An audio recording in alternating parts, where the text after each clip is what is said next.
General Asim, آج میں براہ راست آپ سے مخاطب ہوں۔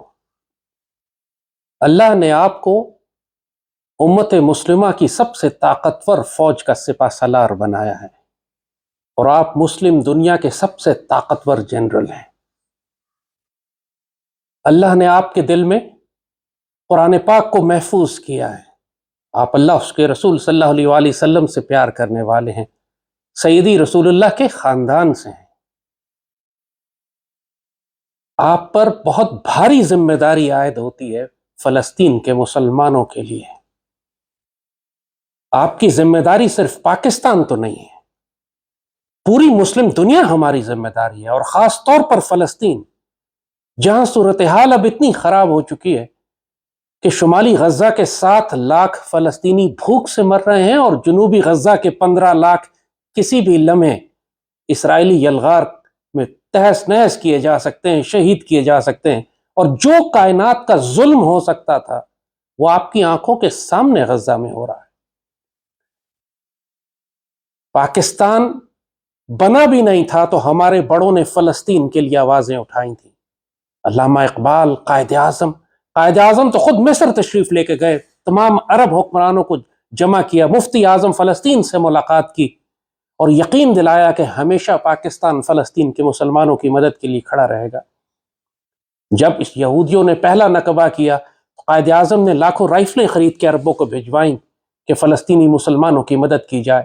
اس وقت اپنی حکومت نہیں ہے، اپنا پاکستان نہیں بنا ہوا، جب تاج برطانیہ اور امریکہ کے خلاف اتنے سخت بیانات دیے، فرمایا کہ اسرائیل مسلمانوں کے قلب میں خنجر ہے، اور میں علامہ اقبال نے اس کو یہ فرمایا کہ یہ western outpost on the gates of the east, یہ تک فرمایا بزرگوں نے کہ ہم جیل جانے کو تیار ہیں، ہم ٹکرا جائیں گے، اور برٹش اور امریکن امپائر اگر یہودیوں کے پیچھے نہ ہو پھر ہم دیکھتے ہیں کہ کس طرح وہاں اسرائیل قائم کر سکتے ہیں۔ بڑا واضح موقف تھا ہمارا۔ اور پھر ہماری پوری تاریخ، پاکستان ہمیشہ اسرائیل کے خلاف کھڑا رہا ہے۔ 67 کی جنگ ہو، 73 کی جنگ ہو، ہم نے مصر کی مدد کی جا کے اسرائیل کے خلاف، ہم نے اردن کی مدد کی، ہم نے شام کی مدد کی، ہم نے عراق کی مدد کی۔ 73 میں تو خود پاکستان ٹوٹے 1.5 سال ہوا تھا، ہم اپنی تاریخ کے سب سے کمزور ترین مقام پر کھڑے ہوئے تھے، اس کے باوجود ہم نے اپنی اینٹی ایئر کرافٹ یونٹس اور اپنی بٹالینز کو ہم نے بھیجا جارڈن کے اور سیریا کے اور عرب ملکوں کے دفاع کے لیے، ہماری ایئر فورس گئی، ہم نے اسرائیلی جہاز مار کر گرائے۔ تو آج تو اللہ کے فضل سے ہم ایٹمی طاقت ہیں، پوری مسلمان دنیا ہماری جانب دیکھ رہی ہے، اور جس قسم کا سفاک جینوسائیڈ اور قتل عام فلسطین میں یہودی کر رہے ہیں، کوئی مسلمان ملک اس کو روکنے والا نہیں، سب ایک دوسرے کی جانب دیکھ رہے ہیں۔ یہ پاکستان کی ذمہ داری ہے کہ پہلا قدم اٹھائے۔ جب انڈیا اسرائیل کی مدد کرنے کے لیے ویپنز اور ڈرونز بھیج سکتا ہے تو ہم فلسطین کے مسلمانوں کی مدد کرنے کے لیے اینٹی ٹینک گائیڈڈ میسائلز اور سرفیس ٹو ایئر میسائل اور ایئر فورس کا کور کیوں نہیں دے سکتے؟ آخر بوسنیا اگر آج قائم ہے تو پاکستان کی وجہ سے قائم ہے، پاکستان آرمی کی وجہ سے اللہ کے فضل سے قائم ہے۔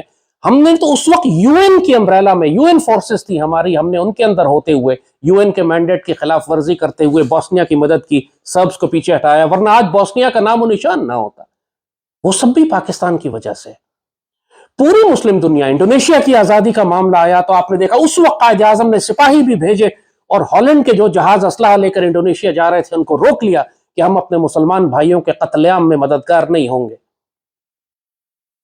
پوری پاکستان کی تاریخ اٹھا کے آپ دیکھ لیجیے، آپ اس سے بہتر جانتے ہیں۔ آج اللہ نے آپ کو عزت کے اس مقام پر کھڑا کیا ہے۔ پاکستان فوج کے خلاف پوری دنیا سازشیں کر رہی ہے۔ پاکستان کے اندر غداروں کی ایک فہرست ہے کہ جو پاکستان میں بغاوت کرنا چاہتے ہیں اور پاک فوج کو ٹارگٹ کر رہے ہیں اور عوام کے دلوں میں نفرت پیدا کرنے کی کوشش کر رہے ہیں، اور پاکستانی قوم قیادت تلاش کر رہی ہے۔ ہماری سیاسی قیادت آپ نے دیکھ لی، سب ناپاک غلیظ، تو اب کون سی قیادت کہاں سے آئے گی؟ ظاہر ہے کہ لوگ پاک فوج کی جانب دیکھیں گے۔ ہمیشہ جب پاکستان کو مشکل پڑی یا امت مسلمہ کو مشکل پڑی تو لوگوں نے پاک فوج کی جانب دیکھا ہے، اور آج ظاہر ہے کہ اللہ نے اس پاک فوج کی قیادت آپ کو دی ہے۔ یہ سب ہلالی پرچم آپ نے بلند رکھنا ہے۔ اللہ اس کے ذریعے آپ کو عزت دے رہا ہے، آپ کے پاس اختیار ہے۔ یہ ظاہری دنیا کا اختیار تھوڑے دنوں کا ہے، اگر آپ سیدی رسول اللہ کی ڈیوٹی نہیں کریں گے تو آپ کو تبدیل کر کے اللہ آپ کی جگہ کسی دوسرے کو لے آئے گا. ظاہر ہے آپ سے پہلے بھی اس عہدے پر کوئی اور تھا, اس سے پہلے بھی کوئی اور تھا, اور آپ کے بعد بھی کوئی اور ہوں گے. لیکن جو سعادت کا موقع آپ کو آج مل رہا ہے وہ ریٹائرمنٹ کے بعد تو نہیں ملے گا. آج آپ صاحب اختیار ہیں, آج آپ اسرائیل کو دھمکی دے سکتے ہیں, آج آپ دنیا کو اکٹھا کر سکتے ہیں یہودیوں کے خلاف کہ 20 لاکھ سیدی رسول اللہ کی امت کا بہترین حصہ ذبح ہو رہا ہے, اور ہم تماشا دیکھتے رہیں, پاکستان دیکھتا رہے کہ وہ رون دیے جائیں اسرائیلی ٹینکوں کے نیچے, ان کے بچے, ان کی عورتیں. یہ جینوسائیڈ ہے جو ہماری آنکھوں کے سامنے لائیو براڈ کاسٹ ہو رہا ہے, اور پاکستان دیکھتا رہے. پاکستانی قوم کو تو ہم کیا کہیں گے؟ یہ آپس میں ان کو سیاست دانوں نے, فرقہ وارانہ جماعتوں نے, دہشت گرد گروہوں نے, قوم پرستوں نے اتنا تقسیم کر دیا ہے کہ یہ قوم امت کے بارے میں تو سوچ ہی نہیں رہی.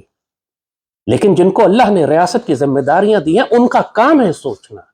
جو مرضی مشکلات ملک میں ہوں, ہم پاکستان کی قیادت اور مسلح افواج سیدی رسول اللہ کی امت کی ذمہ داریاں ترک نہیں کر سکتے.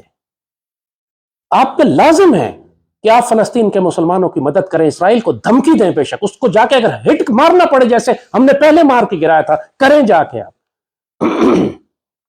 یہ کچھ عرصے میں رفح کے اندر اپنی فائنل اسالٹ شروع کریں گے. مصر نے دیوار بنا کے کھڑی کر دی ہے, آپ مصر سے بات کریں, آپ اردن سے بات کریں.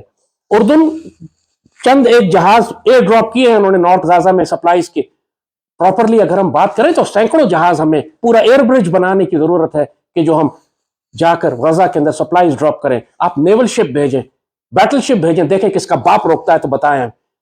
جرت ہے کسی کی روک کے دکھائیں, اس کو نیوکلیئر کور دیں, بے شک ہم 6 سال تک ہم جائیں گے. کیا 20 لاکھ مسلمانوں کو ذبح ہوتے دیکھ لیں اور ہم اسرائیل کو دھمکی بھی نہ دیں؟ اس وقت کوئی ملک اسرائیل کو دھمکی نہیں دے رہا, اور وہ صرف پاکستان سے خوف زدہ ہیں. فلسطینی دنیا میں کسی ملک کی جانب نہیں دیکھ رہے, پاکستان کی جانب دیکھ رہے ہیں.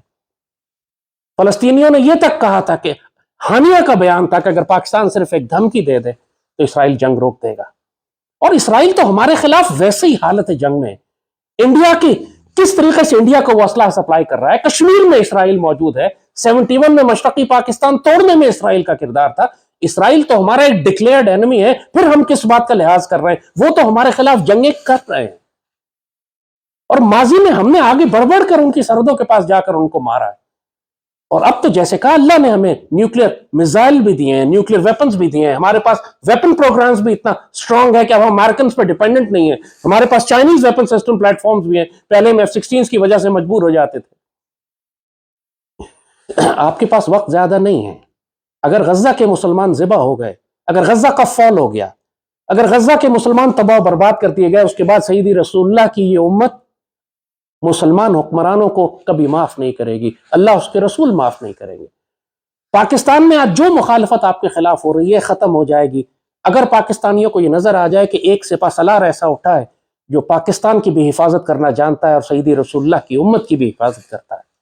پھر کسی کی مجال نہیں ہوگی آپ کے خلاف بات کر سکے, پوری قوم آپ کے ساتھ کھڑی ہو جائے گی. جو سیاسی اختلاف ہمارا ہو, لیکن ہر پاکستانی غزہ پر رو رہا ہے, اور سب یہ سوال کرتے ہیں کہ پاک فوج کیوں خاموش ہے. اور واقعی مجھے بھی نہیں معلوم پاک فوج کیوں خاموش ہے. کیا آپ کو سعودی عرب نے دھمکی دی ہے, UAE نے دھمکی دی ہے؟ ظاہر ہے اسرائیل اور امریکہ ہمیشہ ان 2 ملکوں کے ذریعے پاکستان کو بلیک میل کرتے ہیں کہ ہم انویسٹمنٹ بند کر دیں گے, پیسے روک لیں گے, بینکوں سے پیسہ نکال لیں گے, آپ کے بندے واپس بھیج دیں گے. یہی جب ہم ترکی اور ملیشیا کے ساتھ ہمارا الائنس بن رہا تھا اس وقت بھی سعودی عرب نے یہی دھمکی دی تھی نا. آج اسرائیل کا دفاع بھی یہی ملک کر رہے ہیں بدنصیبی سے. اگر یمن میں اسرائیل کے خلاف اتنا بڑا سٹینڈ لیا, امت مسلمہ کا سب سے کمزور ملک جو سالوں سے جنگ میں تھا اس نے سٹینڈ لے لیا آج فلسطین کے لیے, کیا بگاڑ لیا امریکہ نے اس کا, کیا دنیا کی طاقتوں نے اس کا بگاڑ لیا. اگر غیرت اور عزت اور جلال اور جمال کے ساتھ آپ کھڑے ہوں سیدی رسول اللہ کی امت کے دفاع کے لیے, پوری دنیا کے مسلمان دعائیں بھی کریں گے, وسائل بھی بھیجیں گے, طاقت بھی دیں گے آپ کو, اور آپ کے کہنے پر مسلمان ملک اکٹھے بھی ہو جائیں گے. آپ ترکی سے بات کریں, آپ مصر کو زور دیں زبردست, مصر ہمیں انکار نہیں کر سکتا. ہزاروں سینکڑوں ٹرک ریگستان میں کھڑے ہوئے مصر نے روک کے بیٹھے ہوئے, کس لیے؟ اس لیے کہ وہ بھی امریکہ سے ڈرتا ہے, اسرائیل سے ڈرتا ہے. آپ اس کو مجبور کریں کہ ہم سپلائیز نکالیں. اگر وہ نہیں کرتے آپ ہماری سپلائیز جائیں گی, کوئی نہ روکے اس کو. ٹرک کے ذریعے بھی بھیجیں, ایئر ڈراپ بھی کریں, نیول شپ بھی بھیجیں. آپ بیچ میں تو آئیں اس معاملے کے. اور پھر کیا خوبصورت مزہ ہے کہ ہم اپنی ایک کمانڈو بٹالین بھی بھیجیں وہاں پہ جو سرفیس ٹو ایئر میں